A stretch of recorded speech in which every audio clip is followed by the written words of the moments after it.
Today on How Disturbing, we're going to do something just a little bit different. You see, I've got a question. Why are we so attracted to disturbing films? Well, stick around, because I'll tell you.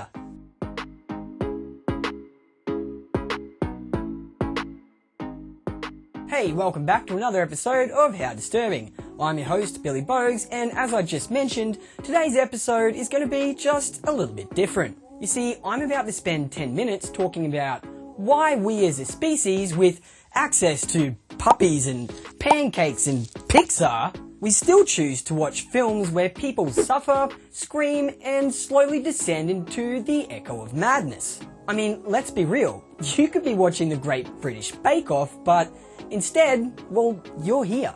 You see, my aim in this whole channel is to explore why so many people have watched films such as Human Centipede. I mean, let's unpack that. Now, to begin with, let's just address the elephant in the room, or perhaps the pale, emaciated man in the corner whispering nursery rhymes backwards. Disturbing content shouldn't be fun, and yet, it kind of is. Not in a popcorn and soda kind of way, but more in the same way that we all slow down to stare at a car crash. That's right, morbid curiosity, meet high art. So what is it about disturbing movies that draws us in? Some people say it's catharsis. I mean, Aristotle said that about Greek tragedy, and he had a pretty solid track record for being right about things. The idea is we watch other people fall apart so we don't have to. Like emotional outsourcing. You spiral into despair and lose your mind in a cabin in the woods, but catharsis doesn't fully explain it, does it? Because disturbing movies don't always leave you relieved. Sometimes they leave you staring at your own reflection, permanently wondering if you will forever feel so unclean. So what gives? Well, one reason is that disturbing content often peels back the facade. It shows us the parts of life we like to pretend don't exist. Cruelty, grief, madness, decay, social collapse, you know, all the fun stuff. But when done well, disturbing films don't just grab our nose in the darkness, they hold a mirror up and say, hey bro, look, this is you too. And we love that. Not in a masochist kind of way, but because humans are puzzle solvers.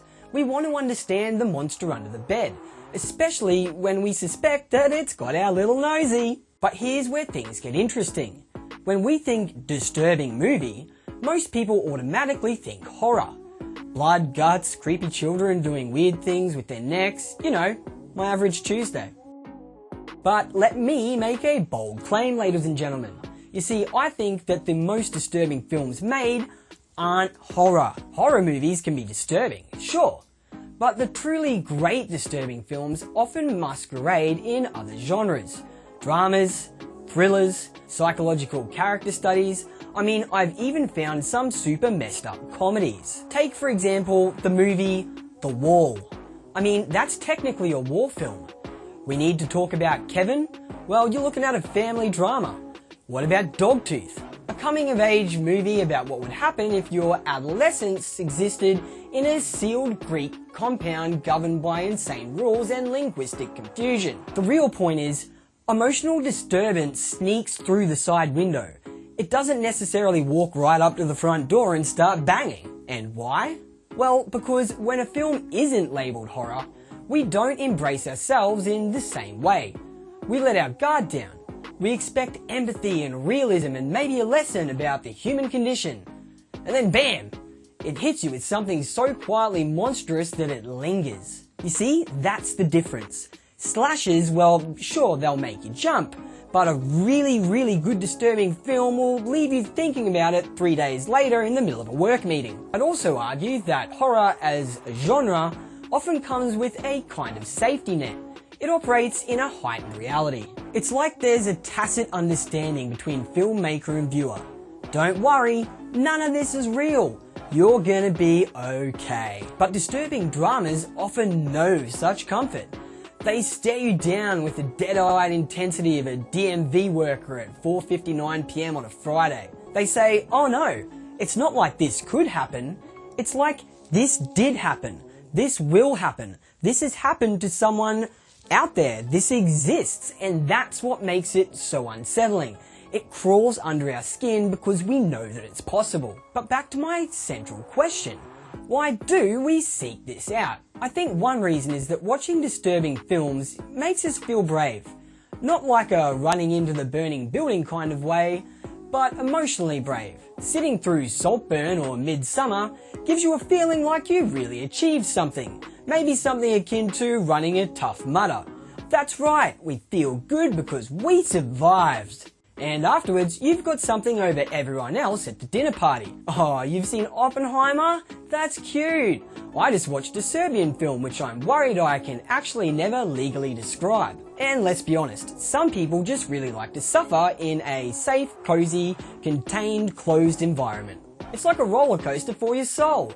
You get all the terror, but none of the consequences. If someone cries tears of blood in a movie, you don't have to clean it up.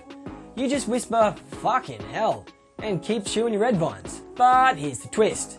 Disturbing movies aren't just about watching others fall apart. They're about seeing how we would hold up. It's a test of empathy, a way to measure our own emotional resilience. Disturbing films allow us to flirt with the abyss, all from the comfort of our poorly constructed IKEA couch. They offer controlled chaos, curated collapse, and sometimes even insight. If you're willing to sit down with the discomfort long enough to find it, that is. So, in conclusion, why are we watching disturbing films? It's because we're curious. It's because we're brave. It's because we want to understand the darkness so that we're not ruled by it. And yes, sometimes because we want to feel something stronger than mildly amused. Disturbing movies are like philosophical horror mazes. They make us uncomfortable in all the right ways. And the best ones? Well, they don't chase you with a knife. They sit you down, look you in the eyes and calmly tell you that everything you believe about the world is a fucking lie. So ladies and gentlemen, you now have permission to enjoy How Disturbing and all the fucked up movies that you want to watch. Just maybe go and watch a puppy video after you're done or something, I don't know.